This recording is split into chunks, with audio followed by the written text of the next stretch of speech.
My name is Muammar Gaddafi. I was born in 1942 in a humble Bedouin tent near Sirte, in a Libya colonized by the Italians. My childhood was marked by the simplicity of the desert, with stars as the only light at night and the warm wind as the only melody. I grew up with a burning thirst for justice, fueled by the stories of the elders about resistance against occupation. Freedom is a natural right of every man. This is what I deeply believed. Greetings, brothers and sisters. This is another great day, and there is one particular video that I would like to share with you. This is the kind of information that we need to disburse so that our fellow Africans, brothers and sisters, will be awakened and get to know what is going on.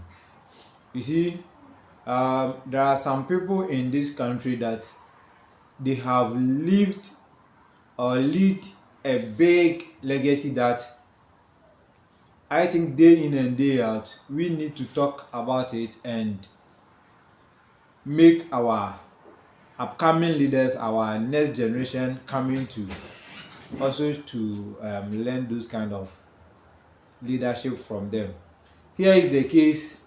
Some people have punished these people in a way that most of our youth even realize that those people were demons or bad leader or something, but that's not the case. To me, each and every day I keep on saying that in Africa, to become a good leader or the greatest among great leaders, you need to be harsh in your decision taking, or in other words, let me use the word wicked, but not wicked to the extent that you will be misusing your people or some way, but wicked in the extent of if this person goes wrong, he's wrong. There's no way that you have to come and plead that maybe I'm the pharaoh of this chief or that, and the chief people will be coming and pleading on behalf. This is one of the things that are killing Africa. And if you are a leader and you don't tolerate all those kind of stuff, then they start to how do I put it? They start to call you a whole sort of name that you are wicked or all those kind of stuff. That's what happened to the late president Osajefo Dr. Kwame Nkrumah, the one who fought independence for Ghana and was trying to fight that of other African countries. And here is the case, especially we the Ghanaians, we help these white people to eliminate him. The same thing that happened to Muammar Gaddafi and a whole lot of African leaders. And I came across a video about Gaddafi, and it was quite interesting and is very, very much educative. So I would like to share this video with you. Then after the video, we have another conversation, or maybe during the video, if there is something that I have to draw much attention to, I'll just draw the attention to. So let's watch the video. Why do you think they killed him? You think they killed him because he killed his people? Hell no. They killed him because, listen to me real good. You touched my nerve with that question. Did you know that in Libya, nobody's homeless? Listen. Everybody in Libya has either a home or an apartment. They call it a flat. Did you know education in Libya is free?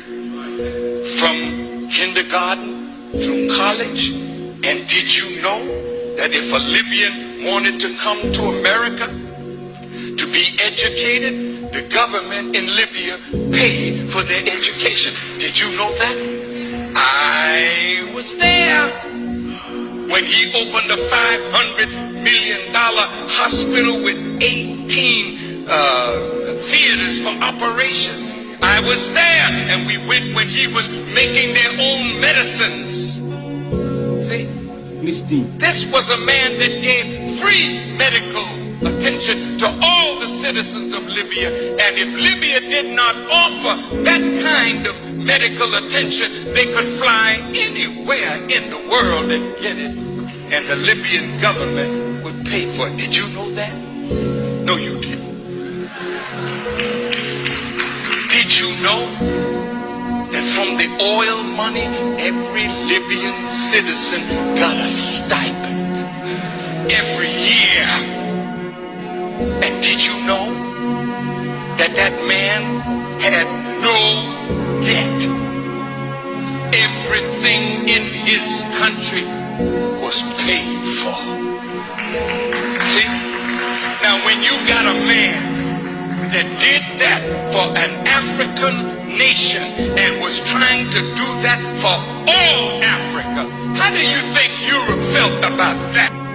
Well, I was with Muammar Gaddafi when Gaddafi in 1999 advanced coming out of the OAU to the African Union with a vision of the United States of Africa. Muammar Gaddafi spent, listen to me, billions of dollars to create the African Union. Did you know that Gaddafi gave $300 million and the other African nations gave $100 million to put up a satellite so that we who call Africa don't have to go through Europe to get to Africa? And Europe was getting $500 million a year just by our telephone calls to the continent. Now we can call directly to Africa, and that $500 million is in the hand of African people. Did you know that Muammar Gaddafi was setting up an African development bank with $70 billion in the African Development Bank from Libyan oil money? That we would not have to borrow money from the IMF and the World Bank at these exorbitant rates. Zero interest under Islamic non-usury teachings. I just left St. Kitts, and in the island of St. Kitts, he was going to set up a Caribbean Development Bank. He told the Prime Minister there, and he was going to put $1 billion in that bank for Caribbean development. This video, I almost shed tears. I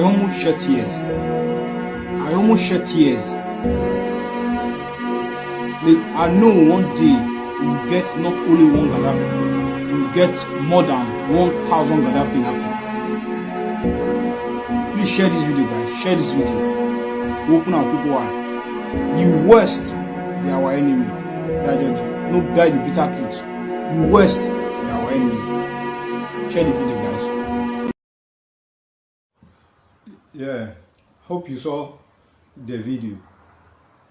So emotional. You see, the Westerners, before they will come to African aid, before they see anything in Africa that they come to our aid, is to take an advantage, especially when they see a particular leader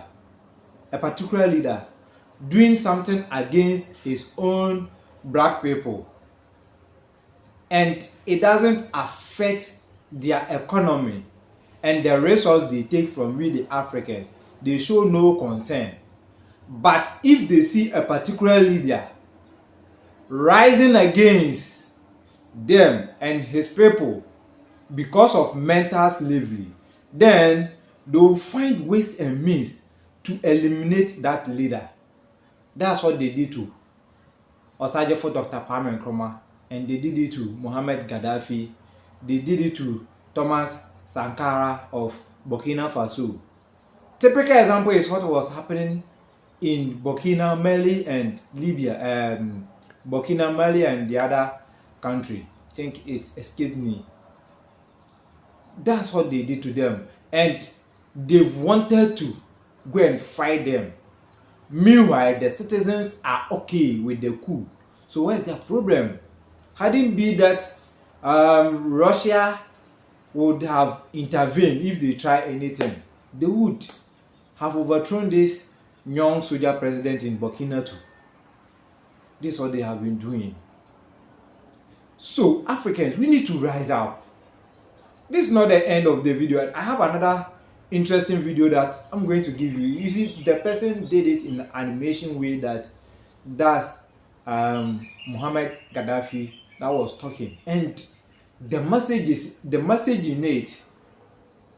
I think if we keep on sharing and sharing it, our people will rise up. Our people will reason up. Sometimes I wept how our youth have been mentally enslaved to the point that they can't even reason. Now, you see the other people being on media, preaching about gospel, unnecessary gospel, singing and emotional singing without thinking far. And the other people too, following those who have been putting their private part on social media. That's what people will be following and sharing and here and there. Meanwhile, all these messages are there that we need to share it across so that all Africans will rise. The only thing the white man doesn't want Africa or doesn't want to see African doing is United States of Africa. That's why most of our musicians were preaching about it and they called them. We also need to continue. If we can't achieve it now, we can continue this journey for our next generation to come and achieve it. And before you come back to earth, you realize, yes, the fight you fight didn't go in vain. These are the messages we need to share. Please, if you are interested in such a content, I will pray on you that you subscribe to the channel, you share it, then you leave your comment under the comment section. And don't forget, I'm the CEO of Udia Sempa Spiritual and Herbal Center. And if you need any herbal assistance, what you can do is to just pick my number, which is +233 5433049976. The number is on the screen. Just call me, be it sexual weakness, hepatitis B, whatever. I'm a trained herbalist, traditional one. We do also spiritual aspect, but we don't talk most of it on media. So if you need any help or any assistance, just call me. I have time for everyone. You can call my number. Let's watch the last video. My name is Muammar Gaddafi. I was born in 1942 in a humble Bedouin tent near Sirte, in a Libya colonized by the Italians. My childhood was marked by the simplicity of the desert, with stars as the only light at night and the warm wind as the only melody. I grew up with a burning thirst for justice, fueled by the stories of the elders about resistance against occupation. Freedom is a natural right of every man. This is what I deeply believed, and this belief led me to join the military academy in Benghazi. I was young, idealistic, and thirsty for change. In 1969, with a few fellow officers, we overthrew King Idris III. I was then 27 and became the leader of Libya. My reign was marked by an unceasing quest for independence and sovereignty for Libya. I nationalized the oil industry, ensuring the prosperity of my people. I also launched major projects like the Great Man-Made River to bring fresh water to all regions of Libya. One who has no ambition has nothing. I always believed that ambition was the key to progress.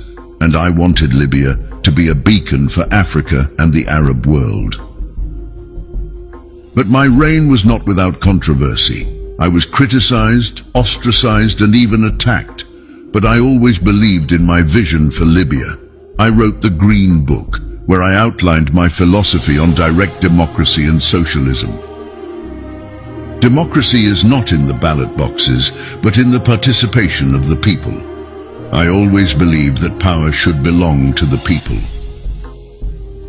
But the winds of history sometimes blow with violence. In 2011, uprisings broke out in Libya.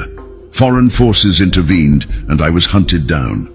On October 20th, 2011, near Sirte, my life came to a brutal end.